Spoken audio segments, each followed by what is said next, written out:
네, 정말 주님의 은혜로 다시 일어서게 되어지는 저와 여러분들 되시기를 주님의 이름으로 축원을 드립니다. 다음 주일인 5월 26일은 동산 세길축제가 있는 날입니다. 이번에 세길축제의 목표는 아주 간단합니다.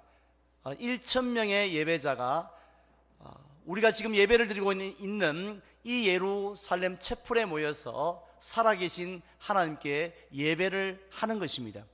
왜냐하면 전능하사 천지를 만드신 우리 하나님은 이 땅의 모든 피조물들의 경배와 찬양과 영광을 홀로 받으시기에 합당하신 분이시기 때문인 줄 믿습니다. 그리고 또 우리가 형식적이 아니라 영과 진리로 예배를 드릴 때에 하나님은 이 자리에 친히 임재하셔서 그냥 구경만 하시는 것이 아니라 우리 각자의 각 사람을 만나 주시고 우리에게 필요한 은혜를 주시는 분인 줄 믿습니다. 특별히 예수 그리스도 안에서 우리로 하여금 새로운 길, 생명의 길, 영생의 길, 축복의 길을 열어주시는 줄 믿습니다. 믿으시면 아멘 합시다. 따라서 예수님께서도 수고하고 무거운 짐진 자들아 다 내게로 오라고 하시면서 이 땅에 있는 모든 사람들을 향하여서 예배의 자리로 초청하여 주셨습니다. 자, 그럼에도 불구하고 이 땅의 사람들은 어떤 모습으로 그 영광스러운 초청에 반응을 하고 있습니까? 우리가 보통 이 공식 예배가 1시간 전후밖에 걸리지 않음에도 불구하고 태어나서 죽는 그 순간까지 단 한 번도 하나님 앞에 제대로 예배를 드리지 못한 사람들이 얼마나 많이 있습니까? 교회 근처는 와보지만 주변에 교회 다니는 사람은 많이 있지만 그 하나님 앞에 제대로 되어진 예배 한 번 못 드리고 세상을 떠나는 사람들이 너무너무 많이 있다라는 것입니다. 그렇다면 우리 성도들은 또 어떻습니까? 우리가 매주일마다 예배를 드리지만은 그러나 우리가 영적으로 잠든 상태에서 영혼이 없는 그런 예배를 드릴 때가 또 얼마나 많습니까? 그럼에도 불구하고 우리는 오늘 예배 받다 하고 이렇게 만족하고 돌아갈 때 종교적인 만족감만 누릴 때가 있지요. 그래서 우리 교회는 몇 달 전부터 전도위원회를 중심으로 모든 성도들이 이번 세길 축제를 준비를 하고 있습니다. 그런데 하나님께서 보실 때에 가장 중요한 준비, 그 어떤 준비보다도 중요한 준비가 아직도 남아 있습니다. 그것은 바로 맛있는 식사 준비도 아니고요, 근사한 선물 준비도 아닙니다. 바로 세 가지의 아주 중요한 질문에 정확하게 대답을 하는 것이라고 저는 믿습니다. 우리는 그 세 가지의 질문과 대답을 오늘 우리에게 주신 본문 말씀 속에서 발견할 수가 있습니다. 먼저 첫 번째 질문은 그들은 무엇을 원하는가? 라는 질문입니다. 여기서 그들은 누굴까요? 바로 예수 그리스도를 아직도 믿지 아니하고 예배하지 않는 세상 사람들을 가리킵니다. 그들은 무엇을 갈망하면서 이 땅의 삶들을 살아갈 것이라고 생각하십니까? 오늘 우리에게 주신 2절 말씀에 보면 예루살렘 성전에는 여러 개의 출입문들이 있었는데 그 중에 미문, 뷰티풀 게이트라는 아주 아름다운 문이 있었습니다. 그런데 그 문 바로 앞에 너무 아름답지 못한 한 사람이 앉아 있었는데요, 그는 바로 이 성전에 들어가는 사람들에게 구걸을 하는 한 사람이었습니다. 그는 단순히 구걸만 하는 가난한 그런 사람이 아니라 안타깝게도 태어날 때부터 지금까지 단 한 번도 일어나서 걸어본 적이 없을 정도로 심각한 장애를 가진 사람이었습니다. 따라서 그 거지의 그 사람의 마음이 어떠했는지 우리 충분히 짐작을 하실 수가 있지 않습니까? 그의 마음은 낙심으로, 그리고 또 매사에 절망으로, 그리고는 하나님과 사람과 심지어는 부모님에 대한 원망으로 가득 차 있었지 않겠습니까? 왜냐하면 그가 가지고 있는 힘이 너무 초라하였기 때문입니다. 자기의 힘이 막강하고 하늘을 나는 새도 떨어뜨릴 수 있다면 그의 마음이 낙심할 필요가 뭐 있습니까? 마음먹은 대로 다 되는데요. 그런데 아무리 생각을 해보아도 자기가 애를 쓰고 발부둥치고 노력을 한다 할지라도 자기가 가지고 있는 힘, 자기가 가지고 있는 그 지혜로는 그 어떤 문제도 해결할 수 없는 무능력자다라는 생각을 하게 되었기 때문입니다. 이러한 거지 앞으로 마침 누가 지나가고 있었다고 했습니까? 베드로와 요한이 성전을 올라가다가 이제 그 앞을 지나가게 되었습니다. 그때에 이 거지는 이 두 사람을 향하여서 간절히 무엇을 달라라고 요청을 하였죠. 무엇을 달라고 했겠습니까? 오늘 본문에 나오지는 않지만 당연히 한 푼 줍시오라고 그렇게 요청하지 않았겠습니까? 그냥 지나가는 말로 주면 뭐 좋고 안 줘도 난 상관없어요, 이런 마음으로 한 것이 아니라 정말 간절한 마음으로 한 푼 달라고 그렇게 요구하지 않았겠습니까? 왜냐하면 그 한 푼이 바로 자신의 눈앞에 있는 문제를 해결해 줄 수 있는 유일한 길이었기 때문이었습니다. 그의 문제는 무엇입니까? 그의 문제는 세계 평화가 아닙니다. 또 이 민족 해방과 남녀 평등의 문제가 아니었습니다. 어떤 문제였죠? 먹고 사는 문제였습니다. 그래서 먹고 살기 위해서, 즉 생존의 문제를 가지고 그래서 간절하게 이 두 사람을 바라보면서 메어 달렸던 것입니다.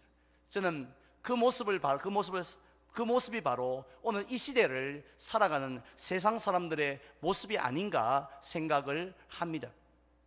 오늘날 이 세상 사람들은 앉으나 서나 무엇을 할 것 같습니까?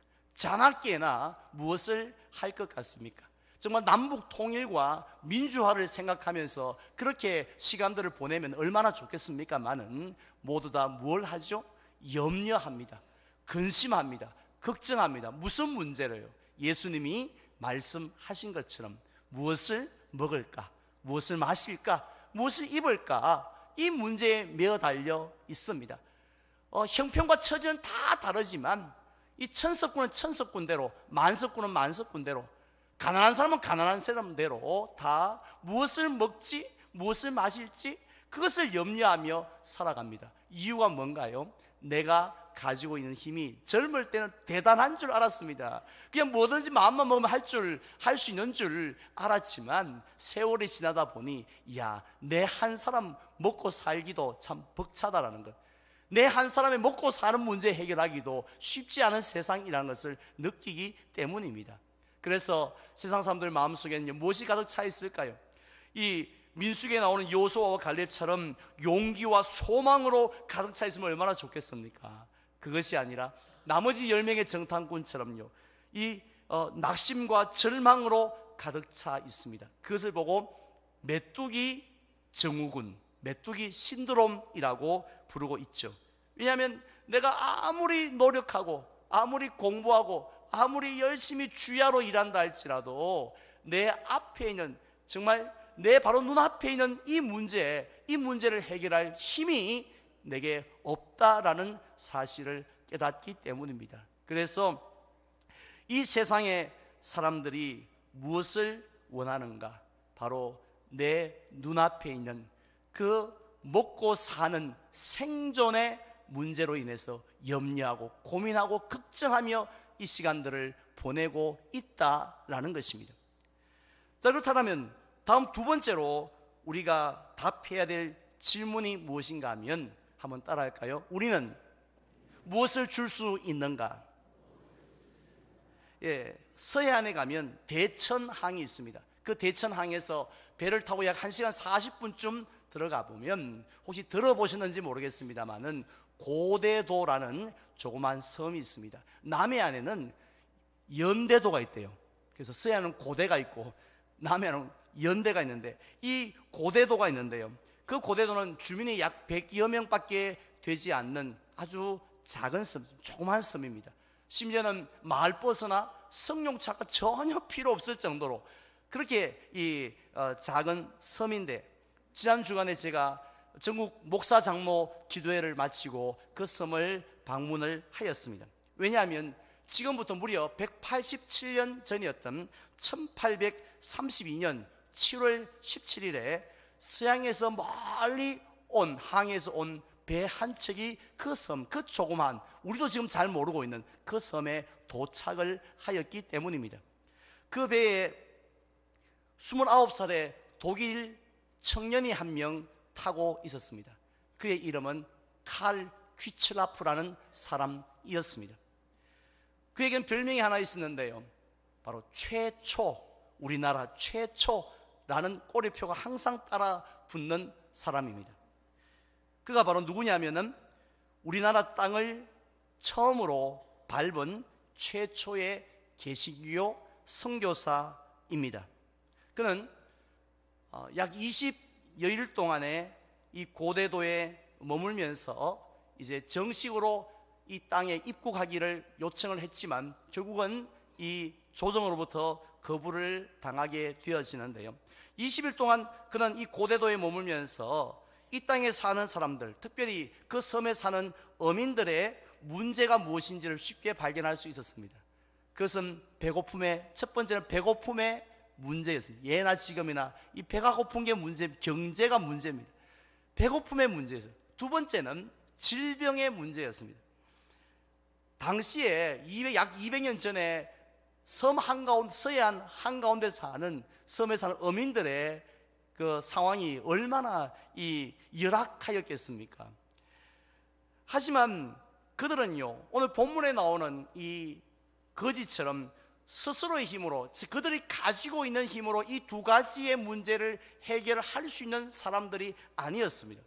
어떻게 그들이 그 섬 한가운데서 배고픔과 질병의 문제를 해결합니까? 그래서 선교사인 동시에 의사였던 그는 제일 먼저 했던 일이 그 주민들을 치료해주는 일이었습니다.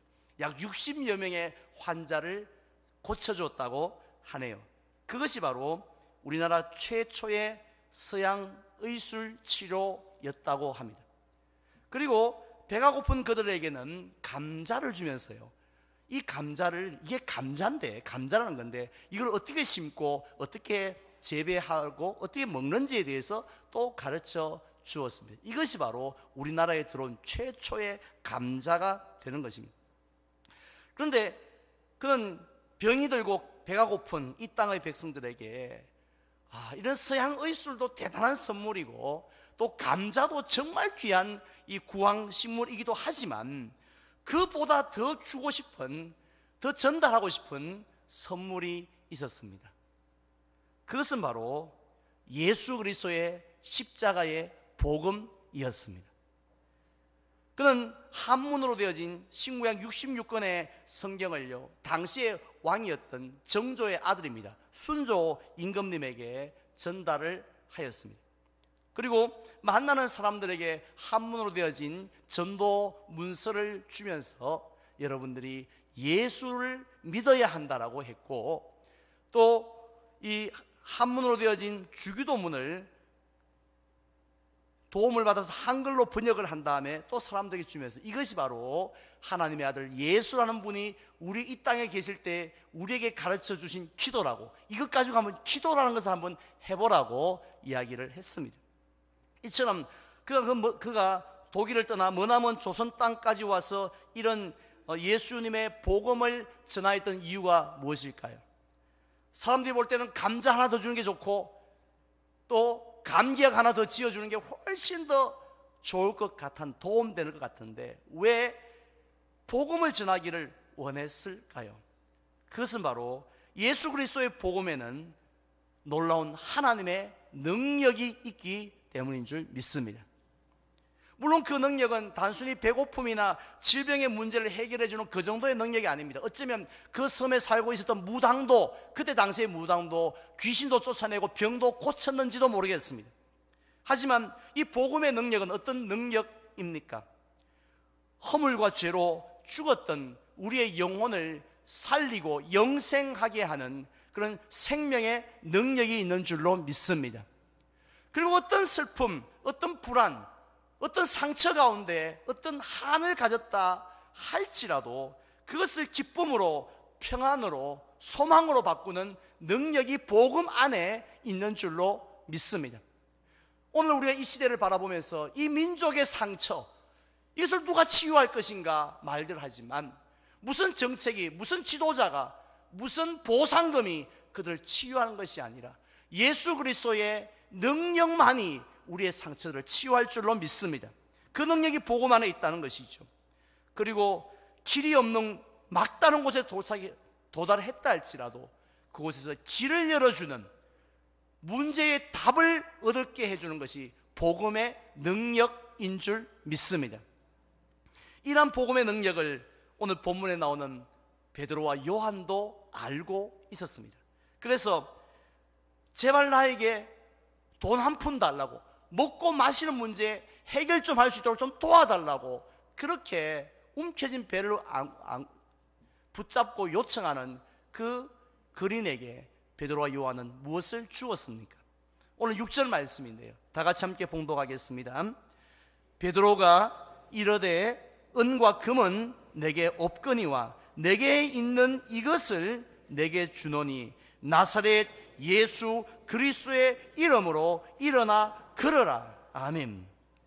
지금 베드로와 요한은요, 거지가 그토록 원했던 금과 은이 없다고 해서 I'm sorry 하고 사과하거나 죄송하게 생각하지를 않았습니다. 그것 때문에 기죽거나 미안해하지도 부끄러워하지도 않았습니다. 왜냐하면 이 사람에게 금과 은도 도움이 되겠지만, 잘 먹고 잘 살게 하는 데 도움이 되겠지만 그보다 더 큰 능력을 가진 예수 그리스도의 이름이 그에게 있었기 때문입니다. 그래서 그 이름으로 일어나 걸으라고 하면서 믿음으로 오른손을 잡고 일으켰을 때 어떤 일이 일어납니까? 한 번도 스스로 일어나 본 적이 없었던 그 사람이 벌떡 일어나게 되어집니다. 발과 발목에 힘을 얻고 일어납니다. 그리고 한 발, 두 발 걷기를 시작합니다.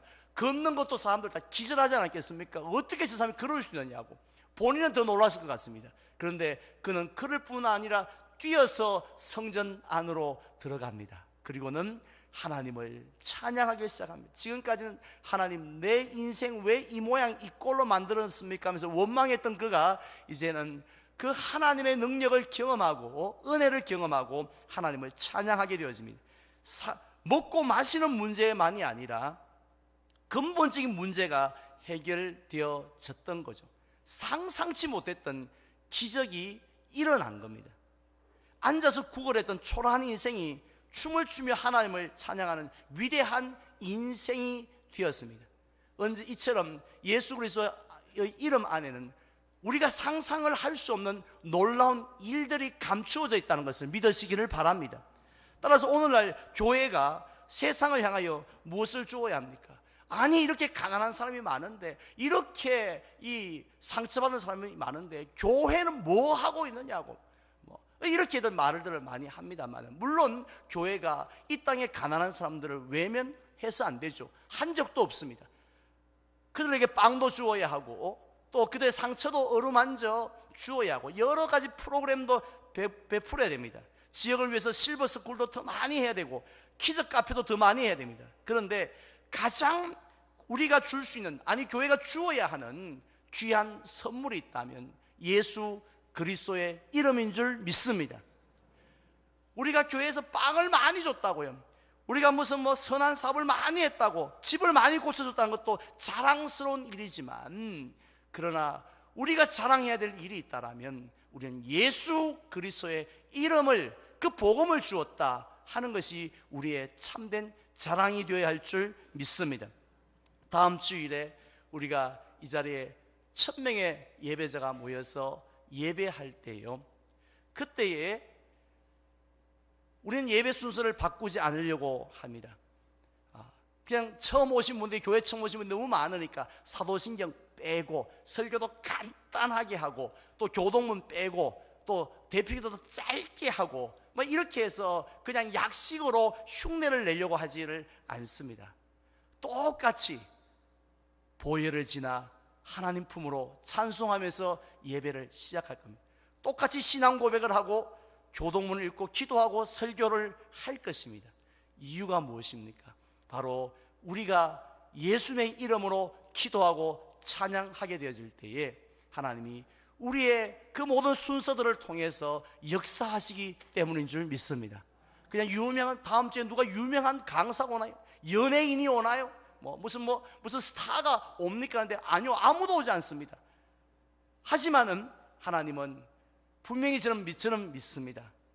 우리가 남녀노소가 모였어요. 똑같은 목소리로 전능하사 천지를 만드신 하나님 아버지를 내가 믿사오며 우리가 예배하는 그 모습을 통해서 그들이 하나님을 만나게 되어질 줄 믿습니다.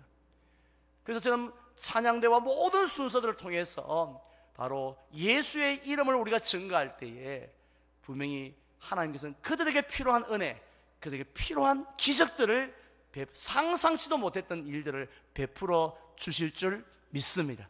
하지만 예수 그리스도의 이름이 감추어져 있다면 하나님의 역사도 나타나지 않는다라는 것이죠.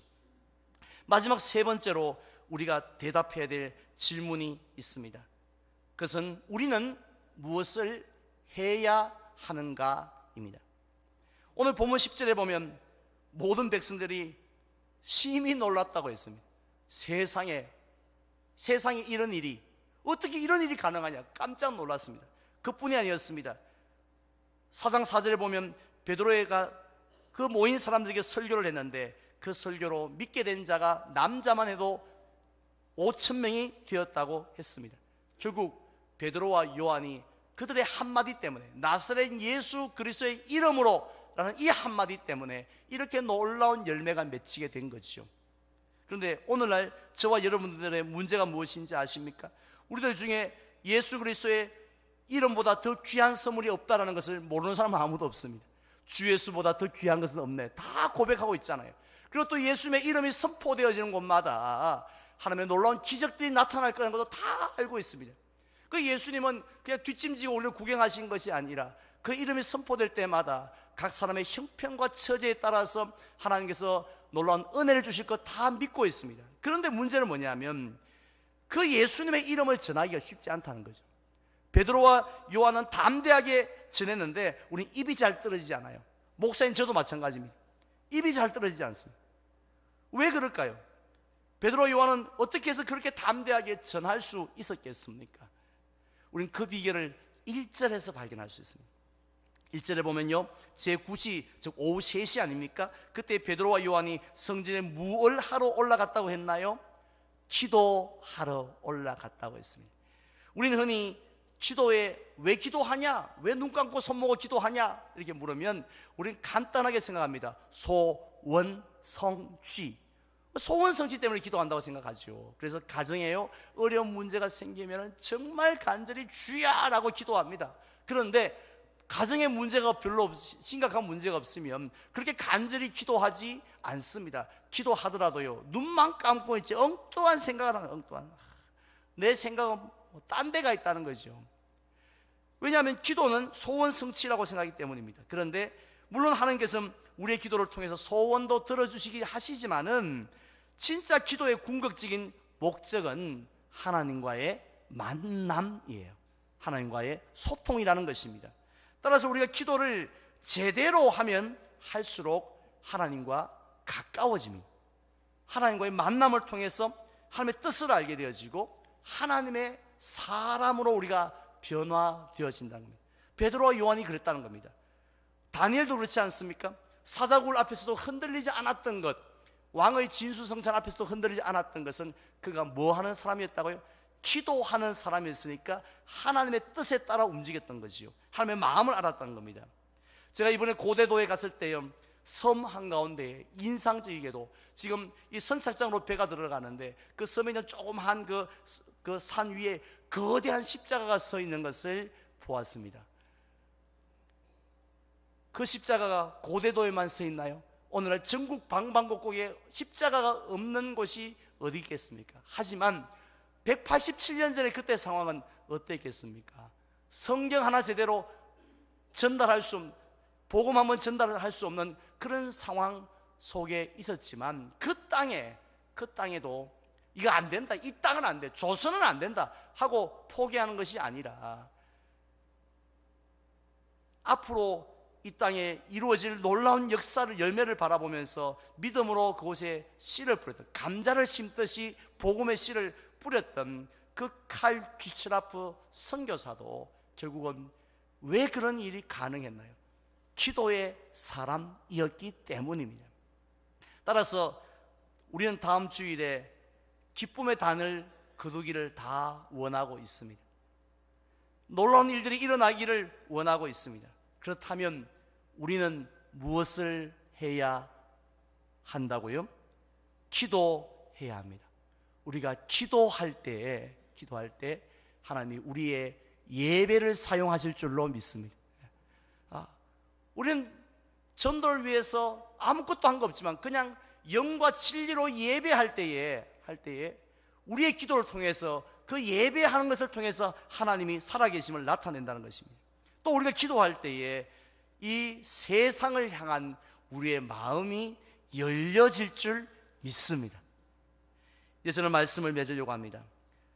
다음 주일에 있을 동산 세길축제를 위해서 우리는 세 가지 질문에 대답할 수 있어야 제대로 지금 준비하고 있는 겁니다. 첫 번째는 세상 사람들이 무엇을 원하는가에 대한 질문입니다. 그들이 원하는 것은 바로 문제 해결입니다. 내 앞에 있는 문제를 해결했고 또 내일 있을 문제를 또 해결하고 끊임없이 밀물처럼 밀려오는 그 문제 앞에 시달리고 살아가며 해결하고자 하는 것, 그것이 그들의 소원입니다. 그렇다면 두 번째로 우리가 그들에게 무엇을 해주어야 합니까? 그 문제를, 그 배고픔의 문제를, 그 질병의 문제를 해결해 주는 것도 중요하겠지만 예수 그리스도의 복음을 주어야 할 줄 믿습니다. 왜냐하면 복음에는 능력이 있기 때문입니다. 마지막 세 번째로 우리는 무엇을 하며 한 주간을 보내야 합니까? 기도해야 합니다. 우리는 기도할 때 하나님은 역사하실 줄 믿습니다. 그래서 우리 다음 주일에 바로 1,000명의 예배자가 하나님을 예배하고 하나님을 만나는 그런 역사를 경험하는 저와 여러분들이 되시기를 주님의 이름으로 축원을 드립니다.